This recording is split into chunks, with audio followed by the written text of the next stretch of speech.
Welcome to Godward, the podcast. I'm your host, Casey, and we're talking Parmenides. I'm drinking kombucha. It's bound to be a big night, if you know what I mean. Uh, all of you, except for my friend Paul Talk, were cool about how I pronounced Thales like a total idiot in the last episode. That reminds me, when I was like 9 years old, I thought that you pronounced Nike, the shoe brand, Nike, like technically. As it appears it should, rhyme with Mike and like. And I used to argue this point with friends. I thought Nike was just like cool slang for the shoes we loved, the way you call your friend Michael, Mikey. Anyway, uh, on my last episode, I made the claim that the pre-Socratic philosophy really began with Hesiod and Homer, which gave us a window into the pantheon of the gods. The curious thing about that is that these were poets who wrote in rhymed and rhythmic verse. And you can think of their poems as songs because most scholars agree they would have been sung, presumably with the accompaniment of a lyre, which wasn't unlike a guitar. So what you have to imagine is that the earliest sources we have for how Greeks thought is their music. And their music is full of references to the gods and stories involving the gods. But then, as I mentioned in the last episode, things took a turn away from music. So Anaximander and Thales started writing down things in prose, and their writing, we begin to see this demythologization of what had remained mythic in Hesiod and Homer. Thus, where the gods appear in the early pre-Socratics, they are already understood to be symbolic now, at least on some level. That is, like among like Anaximander and Thales and so on. And in fact, in Anaximander, we see the beginnings of like total abstracting away from narrative, away from the mythic, and toward like geometry, like cold statements that are supposed to convey an idea of reality. Statements separated from the mythic past as they are from the musical forms of poetry, the poetry of the past, right? So they're separated from that. And the same goes for Thales, more or less. I mean, basically he's writing in, non-mythological, non-narrative prose. So that brought us to Heraclitus, and Heraclitus definitely follows in that tradition. His writing, although paradoxical and mystical and cryptic, is nevertheless generally demythologized, and even where he invokes the name of Zeus, it is sort of to show his readers that he believes he is seeing through to the foundation of the Zeus story. In other words, Zeus and all the stories about him are just a colloquial way of speaking about what are essentially natural and not supernatural things. And needless to say, Heraclitus does not write in dactylic hexameter like Homer did. So with Heraclitus, we're around the year 500, by the way. Same time as Buddha was alive, incidentally.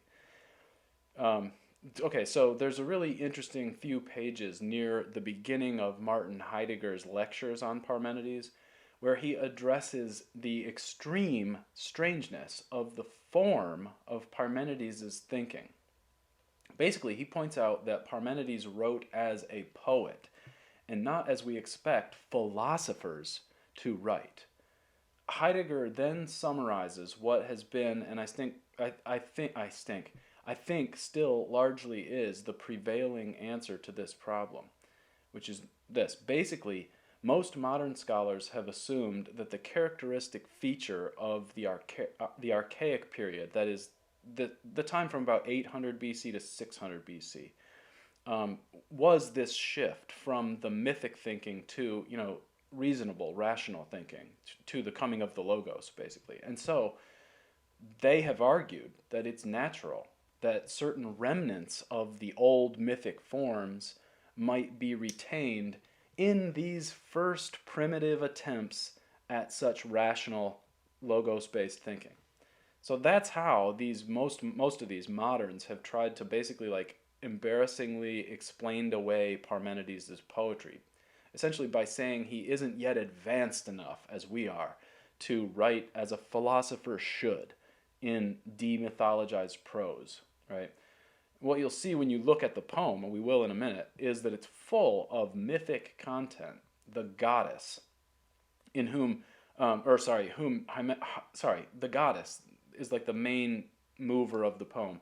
Heidegger identifies as truth herself, and she has embodied the way that Athena is in the Odyssey. And Parmenides tells it as if she revealed this stuff to him in a dream or vision.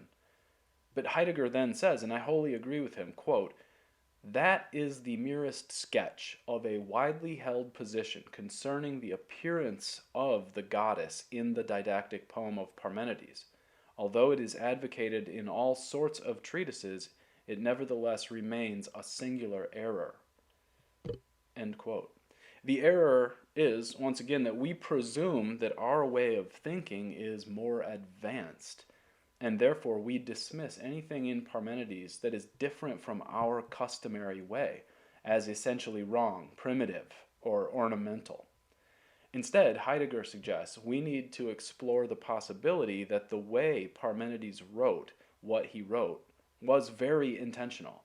We shouldn't dismiss it as primitive, but we should instead conceive of it as a foreign language, so to speak. We need to learn it before we can make judgments about it.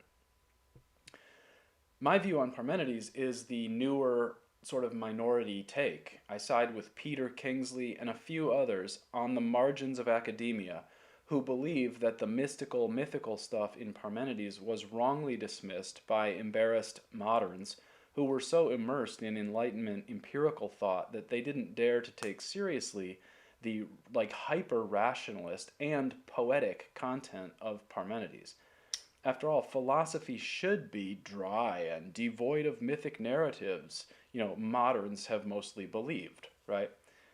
It should be like David Hume's writing, we have all been taught, or like I'm quoting here from a summary of this debate on Wikipedia. It says, as a result, traditional interpretations of the poem have put Parmenidean philosophy into a more modern metaphysical context to which it is not necessarily well suited, which has led to misunderstanding of the true meaning and intention of Parmenides' message.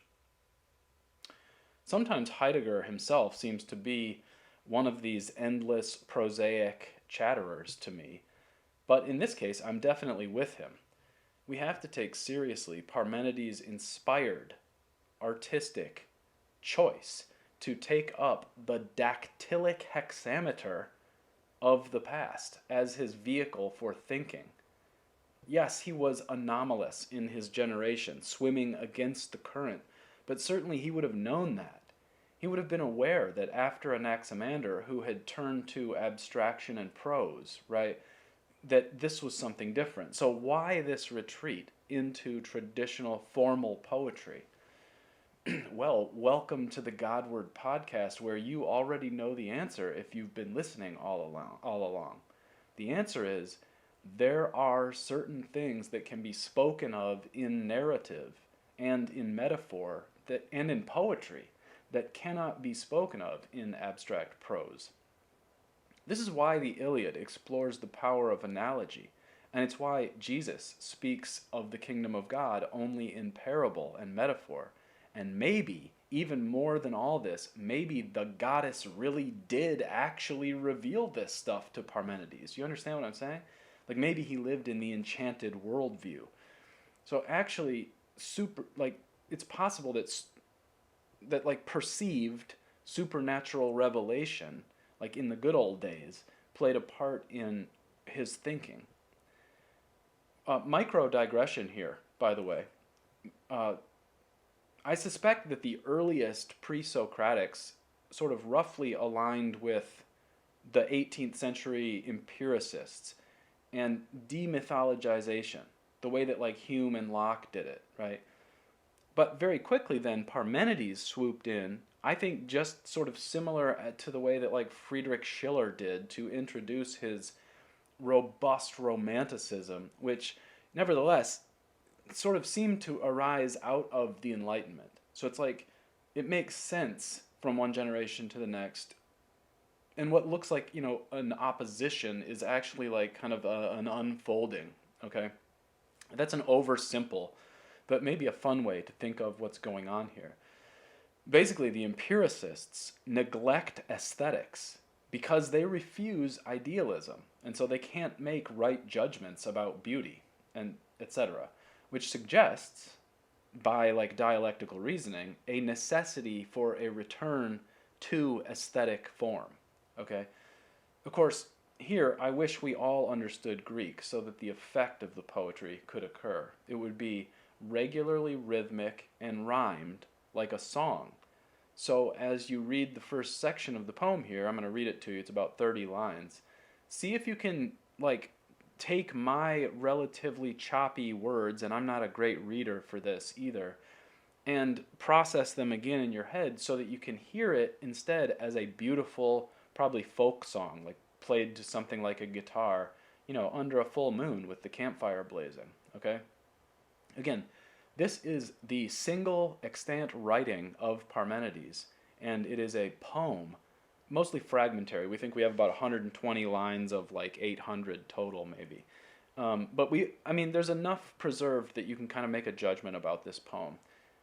The point is, this guy affected everyone. Like, he was a huge influence on what would follow in Western philosophy, and this is how he wrote, okay? Listen.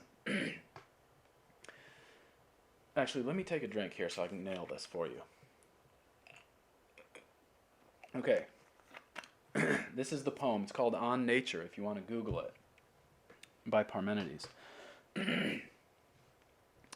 The steeds that bear me carried me as far as ever my heart desired, since they brought me and set me on the renowned way of the goddess, who with her own hands conducts the man who knows through all things.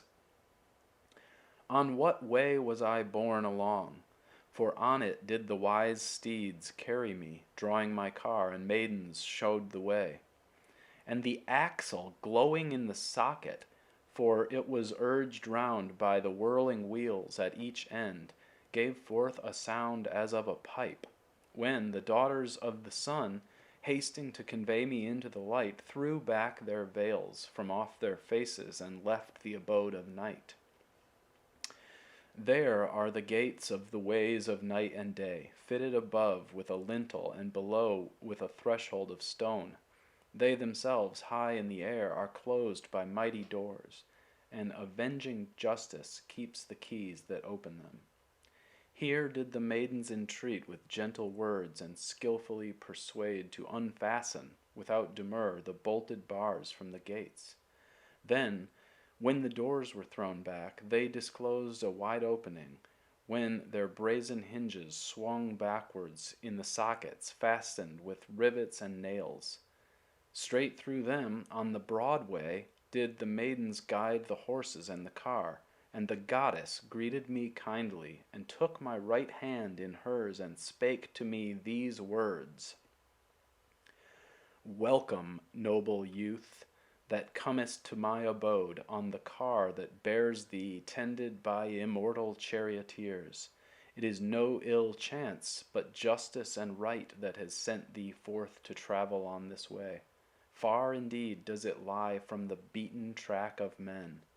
Meet it is that thou shouldst learn all things, as well as the unshaken heart of persuasive truth, as the opinions of mortals, in which is no true belief at all. Yet none the less shalt thou learn of these things also, since thou must judge approvedly of the things that seem to men, as thou goest through all things in thy journey. Wow, man. Okay. I'm going to do a little gentle analysis of a couple of these lines, but please, if you take away nothing else from this, understand how absolutely alien it is from a modern perspective that one of the grandfathers of philosophy should have left us this one writing, and that this would be it, this style, right? Parmenides had a huge influence on Zeno, the paradoxicalist, and on Anaxagoras and Empedocles, and then later on Plato and Plotinus and Spinoza and Leibniz and Nietzsche and Heidegger. And this poem that I just read to you is what they're all so worked up about. a poem, a song that begins with the poet speaker being taken by some horses to where his heart desired, up to the way of the goddess. I mean, what should we take this to mean? Does it sound literal to you? It doesn't to me. I imagine he's referring to something like certain cognitive states or a place within his imagination, or perhaps, yes, some visionary or mystical experience. And the horses themselves were wise. And how about that detail about how the axle spins, glowing in the socket, urged on by the speeding horses? What is that? I mean, really, the more poetry you read, the more you'll know I'm right here. Poets don't throw stuff in by accident like that. That means something, or it wouldn't be in the poem. Peter Kingsley explains that image as the sound, the high-pitched whistling sort of noise, and he says it's very common among mystics to report hearing such a thing. And then, that the daughters of the sun throw back their veils and left the place of night. What's this mean?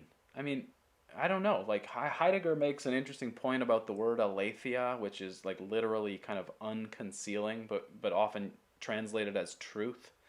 So it's like the scales fell from his eyes, maybe? His eyes being the daughters of the sun, I suppose? Maybe. Now, the daughters of the sun entreated justice herself to open the two doors, the way of the night and the way of the day. There, the goddess greets him. She's unnamed and just says, "Welcome, noble youth." She basically tells him he's been chosen, not by accident, to see the things he's about to see. Most men will never arrive here. This is definitely secret Gnostic style knowledge. She tells him he will learn all things, and that he should also learn the unshaken heart of persuasive truth, as the opinions of mortals, in which is no true belief at all. In other words, she's going to teach him the truth, and also all that bullcrap that the masses think, so that he'll be able to judge effectively after all this. I mean, okay, if this isn't new to you, then I guess just hold on for a minute, bear with me as I try to reconjure the total bewilderment I felt when I first read this supposedly foundational text of Western philosophy, which, upon reading is obviously closer to something you'd find in the Chandogya Upanishad and seems, to have more in common with myth, for sure, than it does with logos, at least at first glance. It's honestly astonishing, and I do think that the children of the Enlightenment didn't know what to do with it, so they tried to sort of strain out all of the poetry and just give us the restatement of its argument. But I think that's a mistake, as I've hinted. I think Parmenides knew exactly what he was doing. And what was he doing? Well, I think he was like a shaman, as Peter Kingsley claims, as E.R. Dodds hinted. And I think he was trying to catalyze, to cause just this sort of visionary experience in his readers.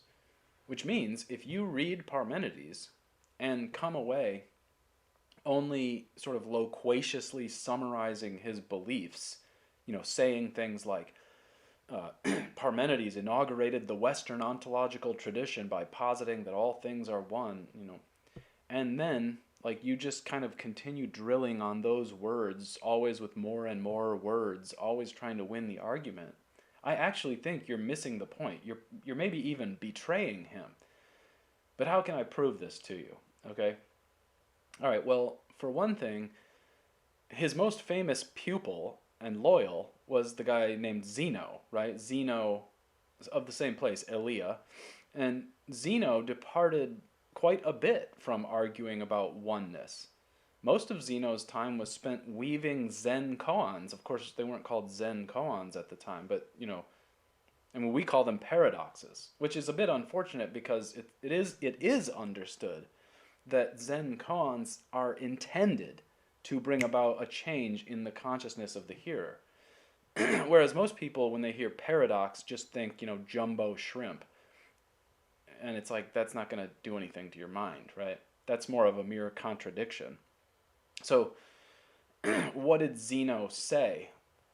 Well, like the most famous examples are these ones. What he actually did is basically made a mockery of the idea that many-ness existed. So like Parmenides is saying everything is one, and then Zeno is going to basically make fun of people who say that it's multiplicitous.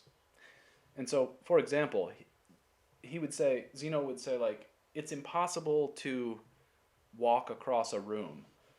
And the proof of that would be, he would say, first you would have to walk halfway, but before going halfway, you would have to go halfway of halfway, which is a quarter, and before that you would have to go an eighth, and before that a 16th and a 32nd, and so you start to get into, you essentially need infinite number of steps, right? Because that's an infinite regression of just fractions before you can get to the halfway point, and you just can't. And so it's like a mathematical proof that you can't. Now, of course, like, to disprove him, it seems all you would have to do is just get up and walk across the room.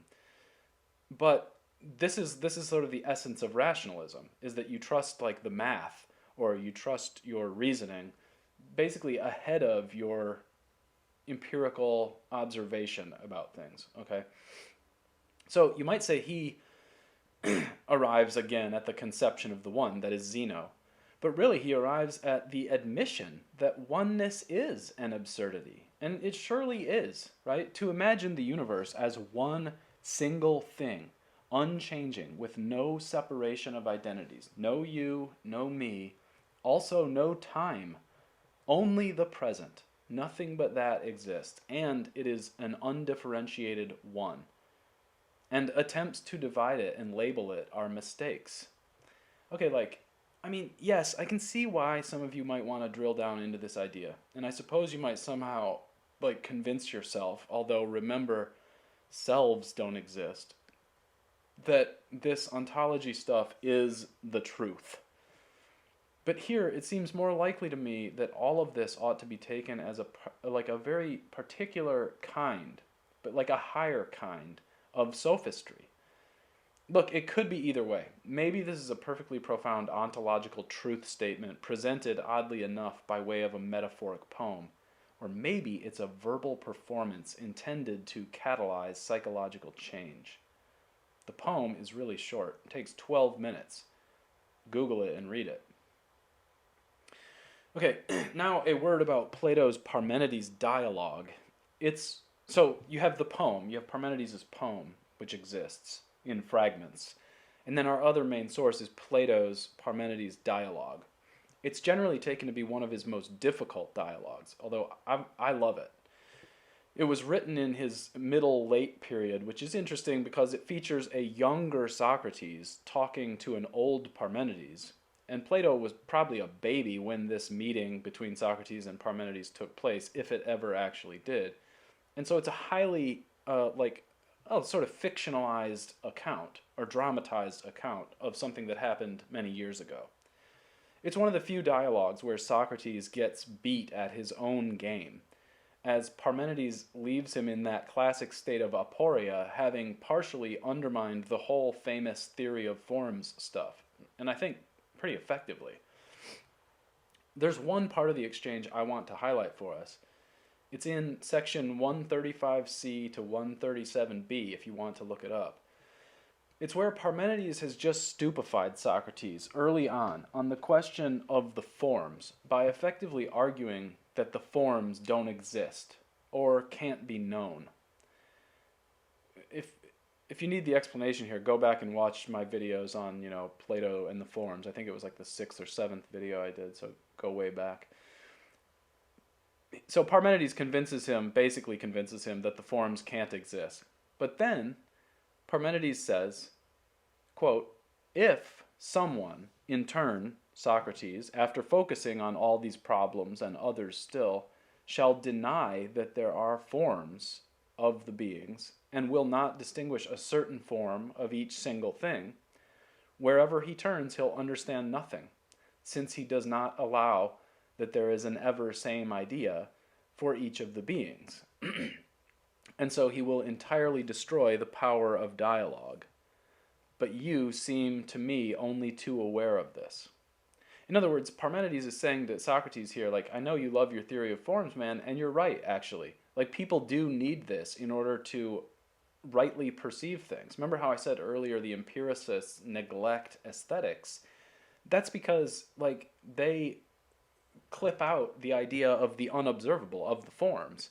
And so if you don't have a concept of beauty itself beyond manifested or incarnated beauty, you kind of lose this. I mean, ultimately, beauty can be anything, and it's all just subjective, and it's 2020, right? So, what does he?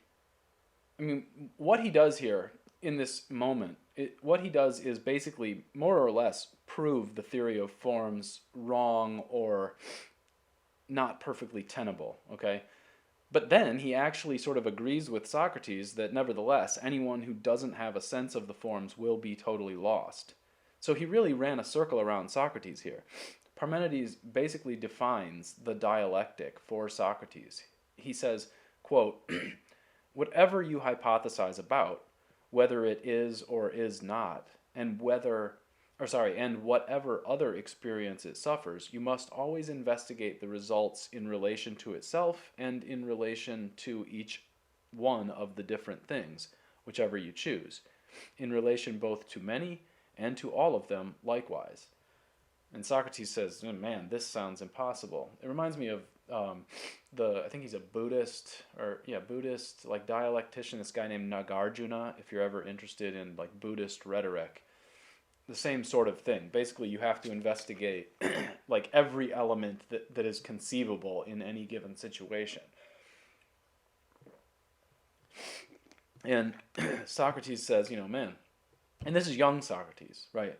Before he's perfected the dialectic, but he's like, that sounds impossible. And Parmenides says, it is a lot of work. Okay, so Socrates, I mean, and he's the old man here, so Socrates, I guess respecting his elders, sort of says, okay, fine, maybe Zeno can do it for us. But Zeno says, nah, come on, old man, one more time, for old time's sake, the way we used to do it. Okay, so that's where Plato writes, now once Zeno said that, Antiphon said that Pythagoras said that he and Aristotle and the others asked Parmenides to do nothing else than to demonstrate what he meant. Then Parmenides said, quote, necessary it is to obey, and yet I seem to be suffering something like that Ibician horse which, as a prize winner but old, is about to take part in a chariot race, and, being experienced, trembles at what is about to happen. Ibycus says that he resembles the horse, since, although he is so old and unwilling, necessity forces him to fall in love. And so I seem quite fearful, since I remember what sort of and how great a multitude of speeches I must swim through at my age.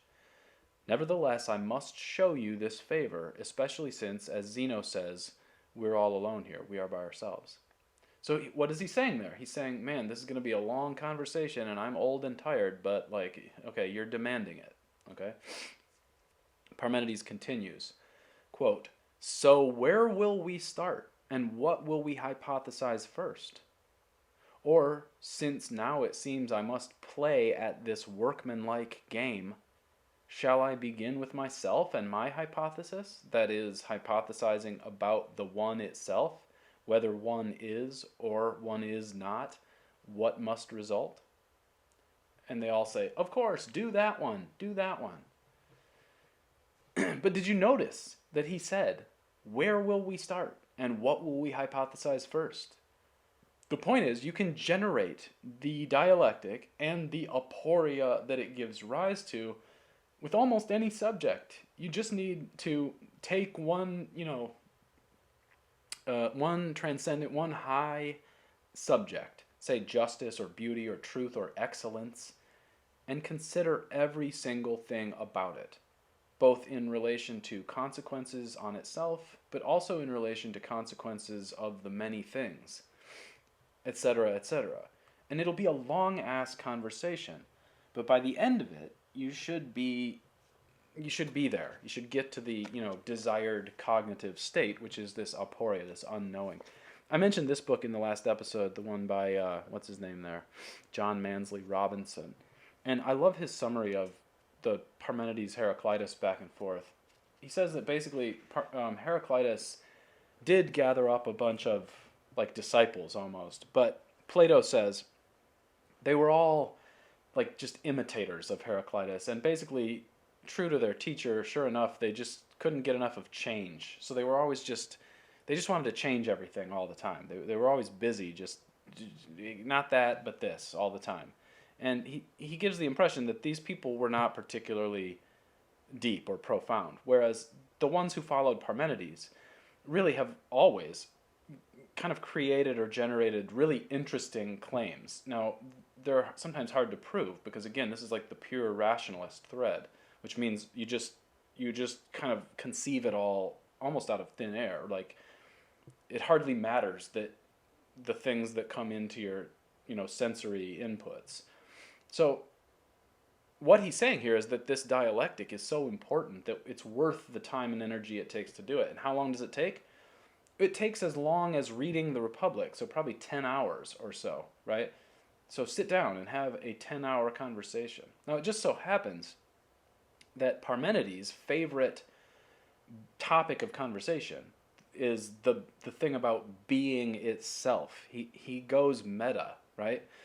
It may well be that there are some profound ideas about ontology in the Platonic Parmenidean dialogue, but it is undeniable that they begin the conversation precisely as a rhetorical gymnastic, as an exercise, quote, so that the truth won't escape you, Parmenides says to Socrates back in section 135d, when the full context is Parmenides saying to Socrates, the old wise man saying to the young upstart, he says, "Know well, that zeal which drives you towards speeches is beautiful and divine, but you must draw yourself back and train more, while you're still young, in a gymnastic that seems useless and which the men call idle talk.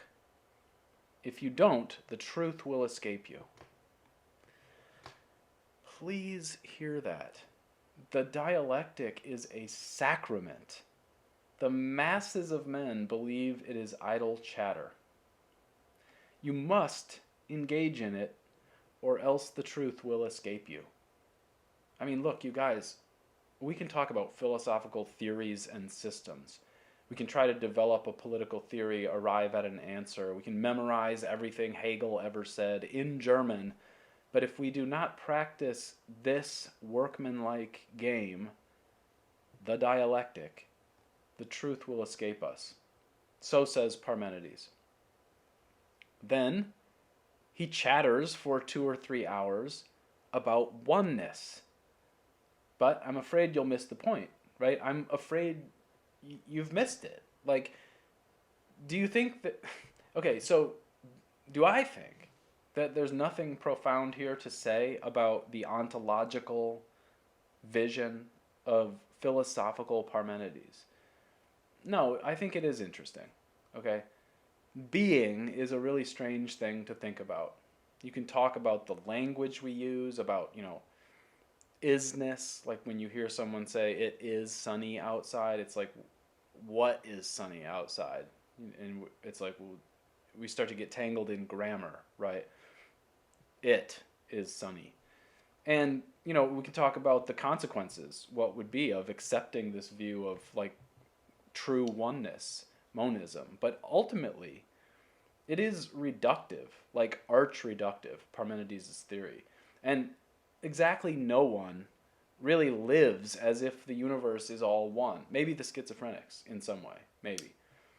So I tend to prefer to focus on Parmenides the shaman, who brings his interlocutors to higher realms of consciousness, not so much by being quotable, as by zeroing in on the big mystery and then just staying there. Okay? And like that's the goal. That's the goal. Now, I I feel I feel nervous isn't the right word. Like I feel self-conscious or something about expressing it this way.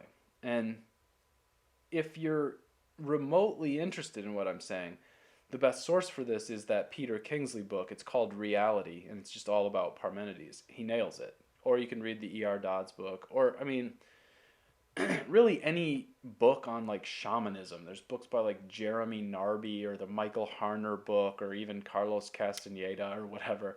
Like, what they all do is they give you the sense that the literal, the explicit, the level that you're like, yeah, the level that's not parable, that's not metaphor, right? Just the basic.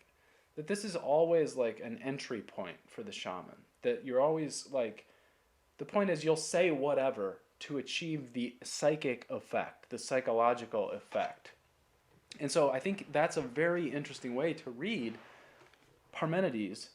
And if you read Parmenides that way, then you can like reverse engineer it and start to see, okay, maybe what we are looking at with the pre-Socratics is this interesting transition, which must have worked sometimes, right? Away from the, I think it was silent mostly, silent initiation cult rituals where you would do all, drink the kaikion and go in the cave and hallucinate and all that stuff, to like somehow someone early on figured out that whether it was maybe it was the like trance-inducing music of the Iliad, excuse me, or maybe it was the straight up bizarreness of some of the things that like Anaximander was saying, that maybe it induced the same kind of consciousness that the mystery cults basically, or that like Pythagoras or Pythagoras had been able to initiate in his initiates. So maybe something like that. But this got me to thinking, and like all of a sudden it clicked for me last night, and I'm going to do an episode on this eventually, but I know I've got a backlog now of 3 or 4 sort of like, I got to get to the Dante stuff, and people are waiting on certain episodes. But okay, what clicked for me was the idea of negative capability. It's, if you Google it, it is such an interesting Wikipedia page. It's the most interesting Wikipedia page that I've ever found. If you just Google negative capability. The term was from John Keats. He coined it in 1817. Famous poet, right? And if you've ever heard this term, like I have, because I was an English major and reader and stuff, you'll probably have it in your head, but maybe a little wrong, like I did. The idea I had was that negative capability merely meant basically like being able to hold 2 ideas in your head at once, or like listen to someone who disagrees with you without getting mad. But it's actually more than that. It's sort of internalizing both ideas at the same time and like letting them interact in your mind, and then when you reach this point where like they can't be squared away or something, you kind of find yourself lost, like adrift. Or like I think there's a point where, if I do the whole episode, where Keats says something like you reach a point where your conclusions can no longer be explained by a sequence of consecutive reasoning. So it's like now you have a conviction or a belief that is no longer explainable, essentially. And so you've crossed the gulf into ineffability, right? And this is poetry. Like, this is what the poets are for. And I was reminded of this when thinking so hard about Parmenides and Heraclitus, that like maybe there are limits, as Wittgenstein says at the end of the Tractatus Logicus Philosophicus, or whatever it's titled, right? That basically, whereof we know not, we must be silent. Something like that, I think, is the last line of the Tractatus. And so what do you do at that point? Well, yeah, you can just shut up, or you can write poetry, metaphor, analogies. But it seems that at some point it becomes counterproductive to keep trying to use the big words and articulate it more clearly than it's ever been articulated, because it's not a matter of clarity of the words, because ultimately, like, there just seems to be things that are beyond language like that. So I want to remind you and, like, sincerely challenge you to, like, for the people who get almost like almost like addicted in a way, I guess, to the language of philosophy, the rhetoric of philosophy, reading philosophy, right? Like, really digging in and getting into your Kant or your Schopenhauer or your Heidegger or whatever. And it takes this kind of, like, muscular focus. You get this crease in your forehead from concentrating. But that is not, or I should say perhaps that is not the most healthy, enlightened, optimal state of mind for a person. And so to remind those men, and they are mostly men, who are, like, as my wife says, sucking too hard on their lollipop, that is, like, really grinding, trying to get it, like writing their masterpieces and just, grinding out the interpretation of the very difficult text. It may be a helpful reminder sometime to, like, read T.S. Eliot's Burnt Norton. And, like, you may find that it even changes how you breathe, And something about that might allow you to, like, make a breakthrough in the philosophy, even. And so I think there's something like that going on in Parmenides. If you read those sections from about 135 to 137 in Parmenides, and they're very early on in the text, I think you'll find that, like, it's pretty undeniable that that Plato has made the reader very hyper-conscious, very self-aware of the idea that dialectic is sort of the whole point here. And so what follows is, like, it's a game, it's an exercise, it's a ritual, it's an old ritual, right? And it takes all day. And maybe there's some psychological reward to it, but, like, that's the takeaway. The psychological reward, not the ideas that can be summarized on a Wikipedia page. Do you understand? I hope you understand that. It's the best I can give it to you here in 40 minutes or so. Reminder, patrons, on Friday of this week we have a special behind-the-scenes Skull and Bones secret live stream on YouTube meeting. We'll do it again at, let's say, 9 o'clock on Friday. If you haven't joined Patreon, you can still do that. I'll put the link in the description below here. And the other thing is, also patrons only.